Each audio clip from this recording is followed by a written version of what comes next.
이렇게 시작을 하겠습니다.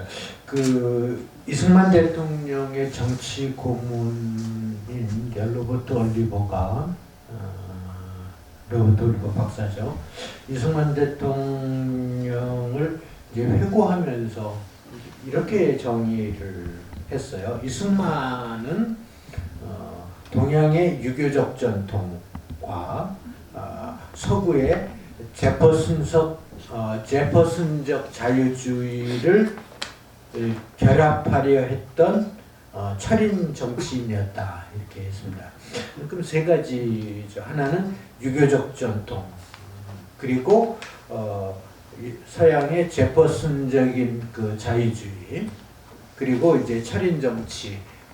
철인 정치는 뭐 이제 일단 플라톤적 개념이니까 그건 이제 빼더라도 사상적인 거는 이제 동서를 같이 겸했다는 건데 저는 이게 지리적 개념이 아니라 시간적 개념일 수도 있다. 그분이 유교적인 사회에서 살다가 개화된 어떤 서구 사회로 들어가는 어떤 중간전적인 의미가 있을 것 같다. 그러니까 예를 든다면 이제 마키아벨리를 얘기하면은 중세적인 사고와 근대적인 사고를 같이 겸했다라고 얘기를 할 때 그렇게 얘기를 합니다. 근데 이제 주로 이제 왜 로버트 올리버가 제가 이제 고민을 했던 게 메디슨적인 자유주의라고도 안 하고 제퍼슨적인 자유주의라고 했단 말이에요. 그래서 이제 이거를 올리버 책을 들여다 봐야 돼요. 그러면 이제 메디슨은 연방주의자였고 제퍼슨은 스테이트 지방주의자란 말이에요. 그랬을 때 이걸 로버트 올리버가 진짜로 의도하고 쓴 건지를 확인을 해봐야 되겠다라는 생각은 많이 들어갑니다. 그래서 아직은 저는 이제 못 찾아는 봤는데 이제 아무리 찾아도 안 나와서 지금 찾아봐야 되겠어요. 이제 로버트 올리버가 의도적으로 그렇게 제퍼슨을 가져왔다라면은 이승만은 미국의 건국에서 배울 때 페더럴리스트보다는 아마도 주를 강조한 분권과 지방을 강조하고 지방자치를 강조한 생각을 가졌던 분이었다. 근데 이제 그거가 이제 뒷받침되는 게 한 두 가지 정도의 그 사례가 있어요. 하나는 아니 어떻게 48년 헌법에다가 그걸 집어넣느냐. 물론 뭐 그때 당시 만들었던 분들이 의견이 들어간 거는 사실이지만 그거 고표 안 하고 집어넣으셨단 말이에요. 그러면은 분명히 뜻이 있었을 거다. 그리고 이제 말씀하신 것처럼 김용문 선생님 말씀하신 것처럼 이승만 대통령이 이 상황에 지금 지방자치 할 수 있는 상황이 아니기 때문에 좀 지방선거를 늦춘 것뿐이지 완전히 안 하려고 했던 그런 식으로의 어떤 표면은 이제 교정되어야 될 것 같다. 여러 가지로. 그런데 이제 문제가 어디서 나타나느냐면은 지방자치 선거가 52년이란 말이에요. 6.25전쟁도 끝나기 전이에요.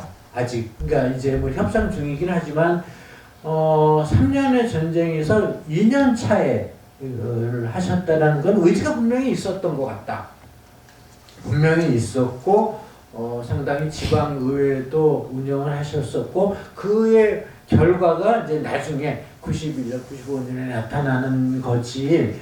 이제 중간에 이제 물론 이제 박정희 시절과 이때 다 이제 후퇴했죠. 그건 안 했었는데 그랬을 때 분명히 재헌헌법에다가 집어넣고 그 다음에 지방자치법을 49년에 통과시키고 52년에 지방의회를 구성을 했다라는 거는 굉장히 선구자적인 의미는 있는 거다. 그리고 그거를 폄훼하고 뭐 이렇게 할 만한 어떤 그런 것들은 좀 없는데 어떻게 거기까지 그렇게 했는지는 잘 모르겠다. 그거는 우리가 교정해야 되겠다라는 거. 그래서 이승만 대통령이 지방자치에 대한 굳은 의지는 분명히 있었던 것 같다. 그 다음에 이제 아주 중요한 문제를 김영건 선생님이 다뤄주셨는데, 이제 그 Decentralization for Liberty라는 이야기인데, 그 용어보다 우리나라에서 허용되는 게 좀 쉽게 받아들일 게 로컬 오토노미가 더 쉽게 받아들일 수도 있겠다, 국민들은. 그리고 로컬 오토노미만 해도 for liberty가 필요가 없거든요. 오토노미 자체가 리버티니까. 그래서 그런 용어에서 이제 여기서 이제 문제가 되는 부분이 이제 지금까지 이제 30년 동안의 균형 발전이든 뭐 이런 그 논의들이 그러니까 수도권 규제의 논리의 실패, 30년 결국은 실패를 했는데 그 결과가 뭐냐면은 말씀하셨던 것처럼 지방을 거지 경쟁으로 만들었다. 그러니까 중앙에서 뭘 따오기 위한 그런 노력만 있었지, 지방이 스스로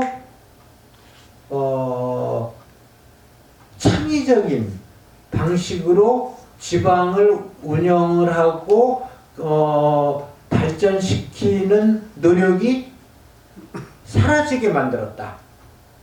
그러니까 제가 이제 춘천이나 이렇게 가봐도 30년 생활을 해봐도 지방에서 모든 노력을 뭐에다가 두느냐면은 중앙에서 돈 따오는 것에 모든 정력을 집중을 해.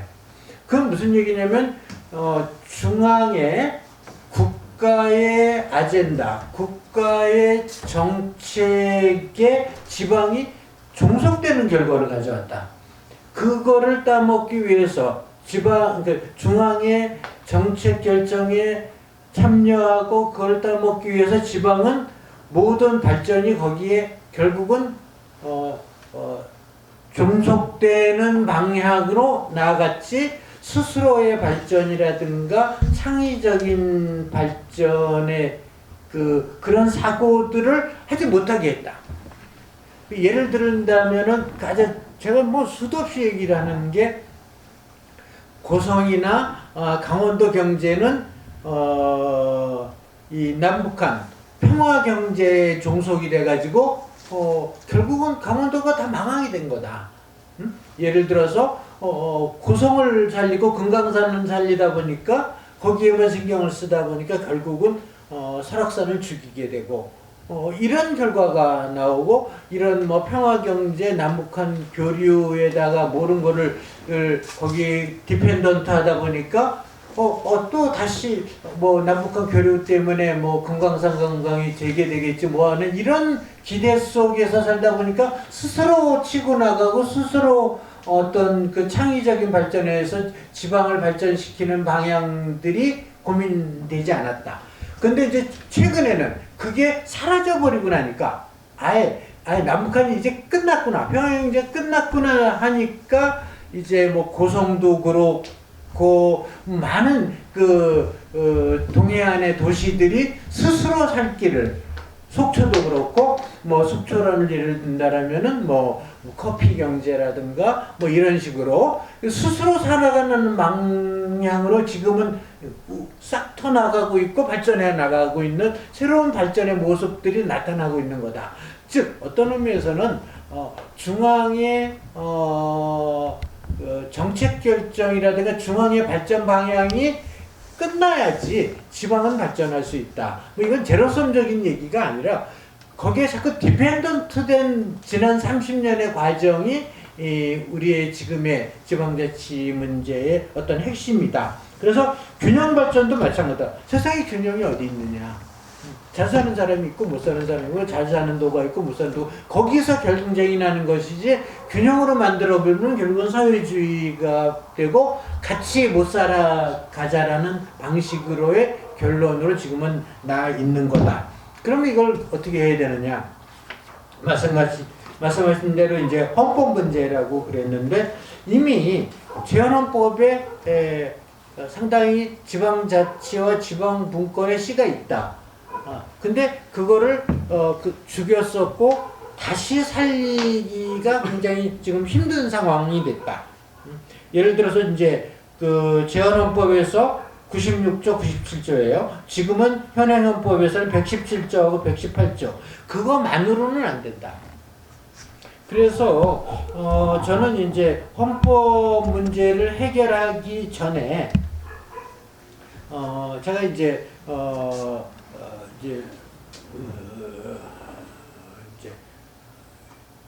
법을 만드는 방법을 이제 가르치고 있습니다. 입법 과정론을 가르치는데 독일을 살펴볼 필요가 있습니다. 독일이 이제 양원제란 말입니다. 저는 그래서 항상 이제 양원제를 주장을 하는데요. 독일에 이제 분데스라트가 있어요. 탁은 이제 하원이고 분데스라트는 상원입니다. 그런데 여기가 어떻게 유기적으로 연결이 되어 있느냐면요. 지방자치가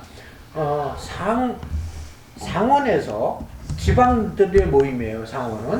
상원에서 법안을 통과시키려면 하원의 의견을 먼저 들어야 돼요.